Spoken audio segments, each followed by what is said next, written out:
Hello, I'm Janna, and welcome back to the Crafty Corner. Today, we're going to be having some fun working on a much larger scale project than normal. So in my craft room, I have got a blank wall and I need something to put in that space. So we're going to be using some of the pieces that I was using in the video on distress substrates. We're going to be making a bit of a chart that is going to be artsy as well as a functional reference. So if you'd like to see what I'm going to be using for today's project, go ahead and pause here.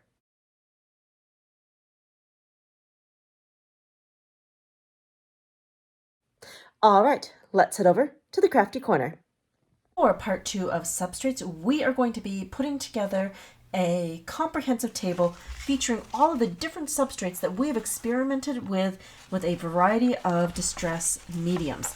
So for distress mediums, just to quickly recap, we have played with distress inks, distress crayons, distress oxide, distress paint, distress watercolor pencils, distress reinkers, and distress markers. And we put these down on all of the distress substrates. We have got mixed media, watercolor, distress heavy white cardstock, craft stock, specialty stamping paper, glossy cardstock, and we've got the distress heavy black cardstock as well. So today we're going to be chopping these up and putting these into a comprehensive table collage. So let's go ahead and put things on fast forward as we cut all of these elements out.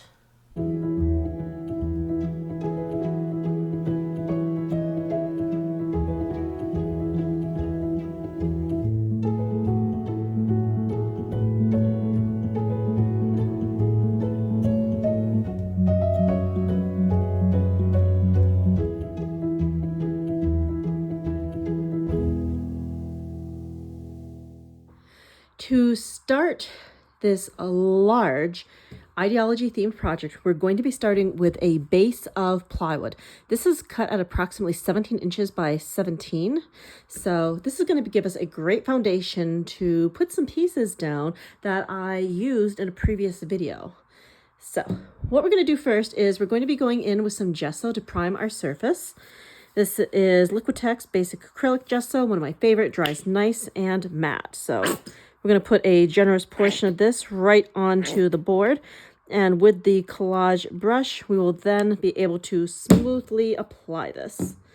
Okay, so I've got the larger of the Tim Holtz Distress collage brushes. I'm just going to take this and I'm making sure that I'm going with the grain of the wood. If we don't go with the grain of the wood, that could get a bit messy because like if we go this way, it doesn't apply nearly as smoothly as if we go with the grain of the wood. So the main idea is that by putting down our foundation of gesso, we'll be able to float some distress paints over the top and get some wonderful marbly type movement. So the main thing is to prepare our surface first. And of course, we'll need to let things dry in between, but this shouldn't take too long to dry. But as always, depending on your location, paint drying times may vary. My best guess on this is that it's going to take around 15 to 20 minutes to dry. I'm trying to keep this at a fairly light coat. We don't need to glob it on. We just need to prime our surface so that we are ready to work. Now, wood is a porous surface. So you are going to notice that this does take maybe a little bit more paint than average because the paint is going to be soaking into the surface. But once we have this all nicely prepped, distress is going to flow beautifully over the top. So I'm just going to continue spreading this out. We're almost done. It's a little splotchy in places, but I don't need this to be perfect because it's going to be covered. And after we have paint on here, we're also going to be doing a bit with collage and one of the Ranger Tim Holtz texture pastes. Okay, so here is the finished prepped board. We're just going to leave this for about 15 to 20 minutes and we'll be back to add some distress paints. Now I'm going to go and wash out this brush before it gets all crusty and yucky. Okay, now that our board is dry, we're going to be going in with the distress paints. For distress paints, we are going to be using a combination of Vintage Photo, Frayed Burlap, Uncharted Mariner, Speckled Egg, and iced spruce. So the first thing I'm going to do is add some water to the board so that we get a good flow going. I'm just going to get this started and be pretty generous with the water because we do want to have lots of movement as we are moving the paints around. I'm also going to be going in with the Ranger Heat tool to help things speed up. But for right now, let's just apply the water and then we're going to start dripping the paint on here and then we'll see about getting it to move and flow. Okay, so let's go ahead. We're going to start off with some speckled egg. I'm going to be pretty random with this. We're just going to take that, we're going to drizzle that on and then start moving things around. I can't wait to see how this is going to look. I love the colors that we've chosen and this is going to look really pretty with all the distress going on here. Okay, not bad. Now, let's go for some of that blue. Got some Uncharted Mariner here. I'm not going to go too heavy. This is my darkest color, so we don't need as much. There we go. That's pretty good. All right, next I want to go in with the vintage photo. I'm almost at the end of this container, so I'm going to add some water to it. So it's going to be easier to spread around. There, got that. I'm going to shake this. Is so satisfying to get to the end of an art supply. It means that you've used it and you didn't let it go to waste. So that makes me happy. It's a very satisfying feeling finishing off a container of something. All right, so we're just going to drizzle that. There we go.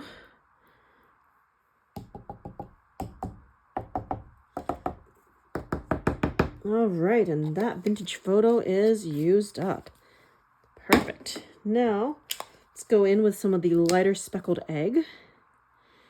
Okay, I want lots of speckled egg. That's one of my favorite colors for distress paint. Okay, good. It's a lighter color, so I can be really generous with it. Okay, good. Now I want just a little bit of the frayed burlap for some contrast. Don't need too much, but I want some on there to get that vintage look. Okay, there we go. And I'm going to go back in a moment with some more water and try to get things moving again. Kind of putting that brown on the outside. I want my darker colors on the outside and the browns to give it kind of that worn vintagey look. And I've got all that beautiful color on the inside. Okay, so we're going to go ahead and spritz this, get the flow going, and we're going to be going in with the Ranger Heat tool. But right now, I just want to make sure that everything's moving and wicking, and that color is already starting to flow. That's making me super happy. The Uncharted Mariner is very fluid, and I do love how that just spreads and moves. Look at that. That is good. I might need to go in with some more blue. The vintage photo kind of took over, but you know what? It's a pretty large surface, so I've got lots of room to play. Okay, we got something really interesting going on up there. I kind of want like more overlap. So definitely need more of the Uncharted Mariner. Just gonna try to drop that in places so it has a chance to move. There we go. And I think I definitely want more of the weathered wood. Oh, that's good. Okay. In this case, since it's such a big surface, I can be pretty darn generous with the colors. And we're going to get some very interesting results. Okay, that's good. A little bit more around here. Definitely going to go back with the speckled egg. Pretty happy with the brown. The brown situation is looking good.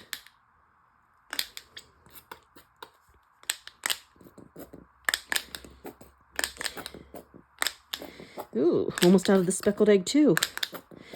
Yay, we are using our supplies today. Okay, let's go with some more water. There we go. Yep, we're getting some really good movement going on. I might need to go into the paintbrush to get even more movement, but right now I just want the water to kind of do its thing and we can get all of that lovely wicking going. Okay, need to refill my little water spritzer. There we go. I kind of want to get more movement in the middle of the board. Stuff isn't quite spreading out the way I wanted it to. So in this case, more water is good.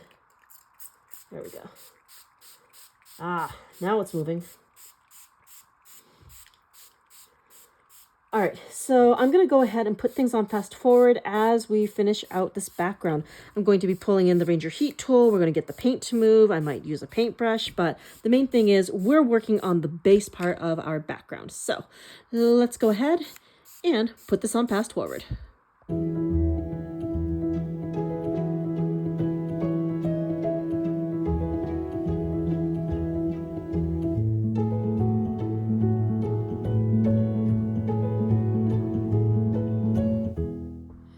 Okay, our background is all nice and dry, so we can now move on to the collage phase of this project. We're going to be bringing in some of the collage paper from Ideology, and this is the palette collage paper. So let's go ahead and open this up, and we're going to tear off some strategic chunks. Let's see here. How much will I need? Maybe about this much. So we're just going to rip that, set the rest back in the jar for the moment. And we're also going to need some collage medium.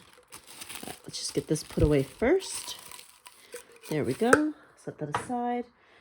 And collage medium. So what I want to do is rip these. Don't really need to be overly neat, just try to get these broken down.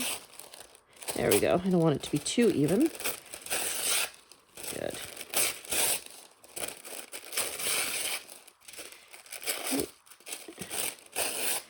All right, now let's see here. I'm just going to kind of space this out here and there. Okay, not bad.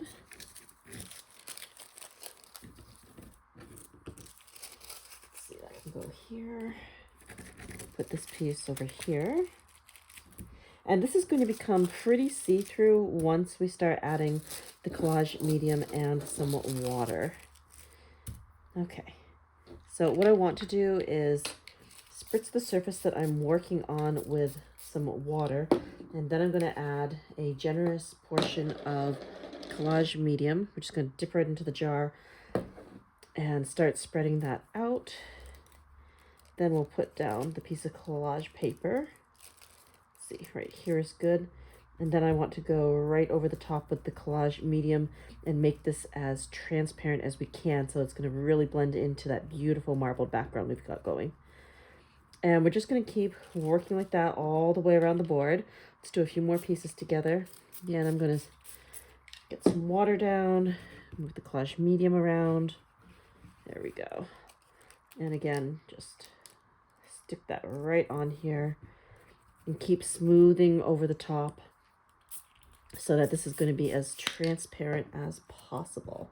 There we go, because I really want that beautiful background we did earlier to show through the collage paper. Because right now we're kind of in the process of building some layers.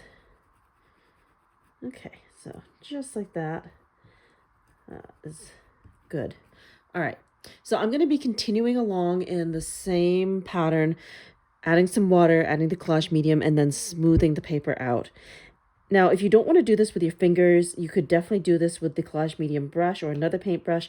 I just find it easier to use my fingers because then I can tell if my paper is starting to get wrinkled at all. But that's just my preference for work pattern. So let's go ahead and put the rest of this on fast forward as we finish collaging out this board.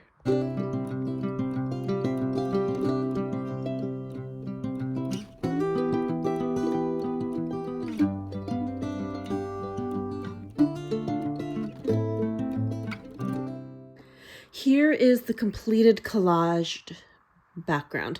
So we're going to go ahead and let this dry. This is collage medium, so it could easily take anywhere between 15 to 20 minutes. I am thinking though, because things are relatively humid here in lower Quebec, especially today, we've had a lot of rain, I'm going to be giving this at least 45 minutes before I advance to the next step. In the meantime, time to go wash hands because this is going to dry faster and sticky glue, not so fun. So we'll be back in a bit to continue the process. Okay, once this dried, I had this framed just so that it would be easier to hang this up later. Now, we're going to do something with the frame. I like a good pine frame, but this is a little bit too bright and cheery. So, of course, we're going to need to grunge this up a little bit.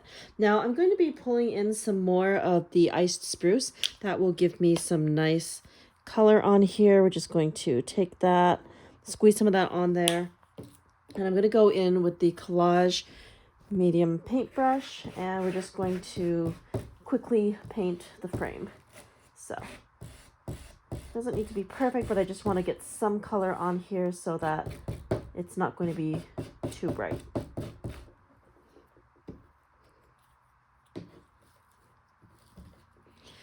All right, so I'm just going to work my way around the edge, and we'll see how that goes.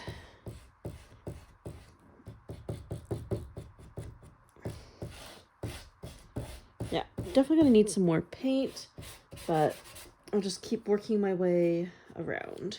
Let's see here, I'll add a little bit more here. Just do a little trail. Just like that. Okay, let's see how far that gets me. So I'm just gonna take the brush and paint that on pretty quickly. There. Try to get some of the edges at the same time, but I can go back and do that later. Now the paint really doesn't need to be perfect because I am going to be going in with some Crackle paste opaque texture paste, and that is going to definitely be covering up some of the frame edge. Okay, let's see. Pretty much got that, and I really like how rough this is. That's a good thing. Okay, so now we're just going to take that, going to turn it on the side, and we're going to paint the edges as well. Again, this really doesn't have to be perfect because we are going to add some texture all the way around. There we go. Good enough. Turn. Need a little bit more paint. There we go. And again, just brushing that on. Yeah, this is going to work out quite nicely. All right, so we're halfway there. That's two sides. Just flip that again. Need a little bit more paint. There we go. Doesn't need to be a lot. We just need enough to get some decent coverage. There. Okay. I like this. This is going on pretty fast. I love distress paint. So many good colors to choose from. And it applies really nicely to so many different surfaces. All right, a little bit more paint. Good. And that should be it for the iced spruce. Okay. Good. Okay, so we've got our paint on here. Now I just want to make sure that the board is facing the right direction. That's this way. Okay. So the next thing that I want to do is grab that Crackle paste. And of course, we're going to be needing a palette knife. Oh, I'm going to need one of the big ones. Here we go. That'll work. This is one of the Ranger palette knives. And we're going to just open this up and see what we can do. Okay. So, just give me a good mix. Take that and kind of want to start over in the corners, and we're just going to be kind of sloppy and just get that on here. I don't really care if it's smooth or not. I just want some good texture. Honestly, the more sloppy we are with this, the better the texture is going to be, because when the paste has more different ways to dry, you get more of that really, really good Crackle stuff. So we're just going to take that and move it around. There we go. Let's see here. Spread some of that up that way, this way, and we're just piling that on.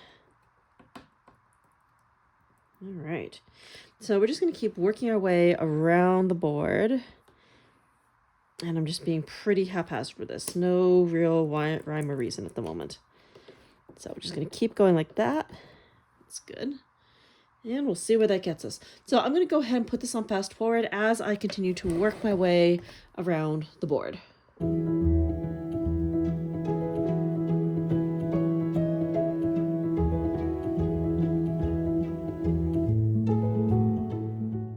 Okay, so we've got our board covered. I'm going to leave this to dry for about 30 to 40 minutes. It's still really humid here in Quebec. We've had a lot of rain lately, so it's definitely going to take a little bit more time to dry. And this is one medium I do not want to force with the Ranger heat tool.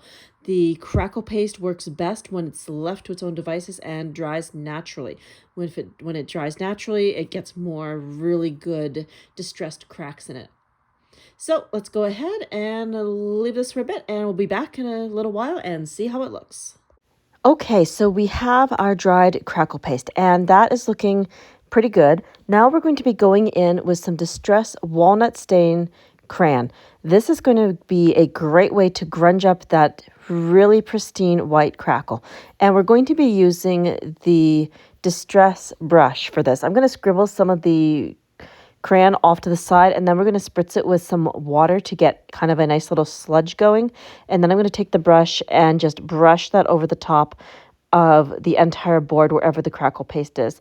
This is going to help blend that in so that white just isn't so glaring. We're going for a distressed, grungy look with this, so the walnut stain is definitely going to be giving us the best effect. Also, by adding the distressed crayon over the top, it's going to highlight that wonderful Crackle. I'm not sure right now, but I kind of want to just do a wash first with this, and then I might go back later and press some distressed crayon more into the cracks to highlight them even further. But for the most part, we just want to spread that around with the brush, and I'll be using the water to thin the crayon a little bit. So we're just going to keep working our way all the way around the board. And I'm not going to press too hard, because one thing I found with the Crackle paste is that if you push too hard on it after you've applied a fairly thick coat, and by thick coat I mean spreading it on there like butter, sometimes the Crackle has a tendency to lift and flake. So I'm going to try to be as gentle as I can with this. This isn't a card or anything, so I don't expect it to be picked up and handled. I just need the Crackle to stay on my board so I can put it on my wall. Okay.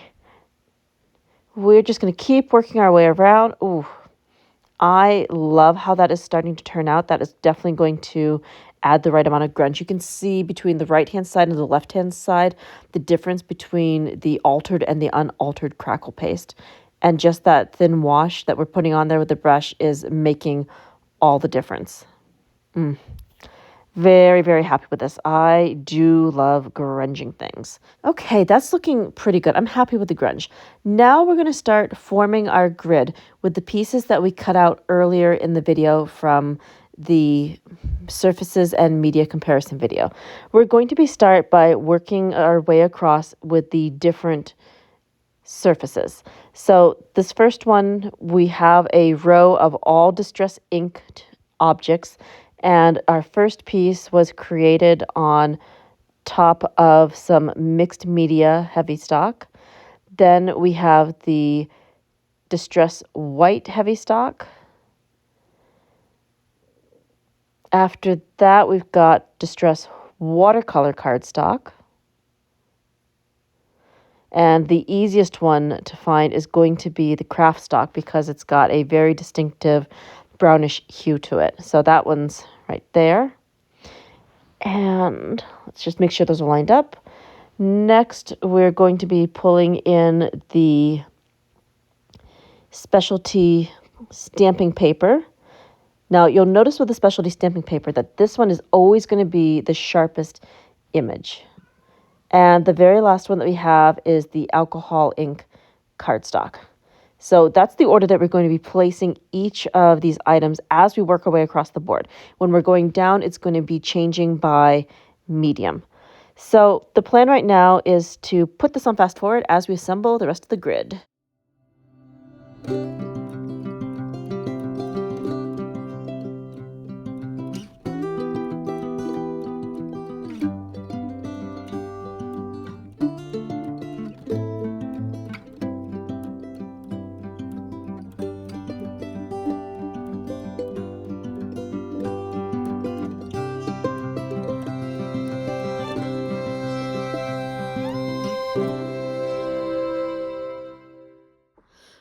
Okay, so we have our board all glued up.